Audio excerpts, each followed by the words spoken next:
les mal-aimés de la couronne. Charles III a beau avoir récupéré une partie de la popularité de sa mère, la reine Elisabeth II, depuis le décès de celle-ci le 8 septembre dernier, il a longtemps été le prince mal aimé, notamment en raison de sa liaison de toujours avec Camilla Parker Bowles. Si les deux tourtereaux se sont mariés, après 35 ans de relation, le 9 avril 2005, lors d'une cérémonie civile au Windsor Guildhall, l'hôtel de ville de Windsor, Elisabeth II n'était pas venue y assister.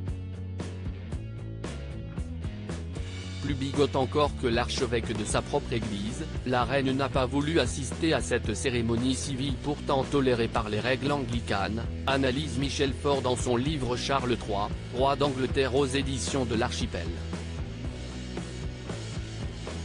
Cette union dont son témoin William, fils de Charles, et Tom, fils de Camilla, sera suivie d'une bénédiction dans la chapelle du château de Windsor, à laquelle cette fois, Elisabeth II assiste tout sourire aux côtés de son mari le prince Philippe, parmi 800 invités. L'archevêque de Canterbury procède à la lecture des textes religieux et la reine va même jusqu'à prendre la parole et prononcer un discours, en dépit de Béchesbrook et de The Usher, N.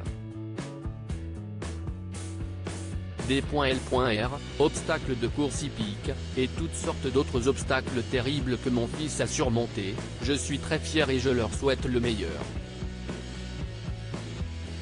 Cite Michel Faure. La relation entre la reine et Camilla était alors au beau fixe. Depuis 2000, Elisabeth II multipliait les signes d'intégration à l'attention de celle qui deviendra la duchesse de Cornouailles, jusqu'à l'inviter à Buckingham Palace pour son jubilé en 2002, signe d'acceptation ultime. Le roi Charles et Camilla, les 40 photos qui ont marqué leur histoire d'amour. Le prince Charles aurait pu épouser une autre femme. La reine Elisabeth II n'a pas parlé d'obstacles pour rien, sans même évoquer les vies de frein à leur mariage constitué par l'union de Charles avec Diana. D'autres barrages auraient pu empêcher Camilla d'épouser son prince. L'auteur Michel Faure relate également une anecdote concernant une autre jeune femme que le prince héritier avait failli épouser, Anna Wallace. Fou d'elle, le prince, paraît-il, lui proposa par 2 fois de l'épouser, mais elle hésita, sachant que Charles restait attaché à Camilla. Le prince invita Anna au bal organisé à l'occasion des 80 ans de la reine-mère et passa toute la soirée à danser avec Camilla, raconte-t-il.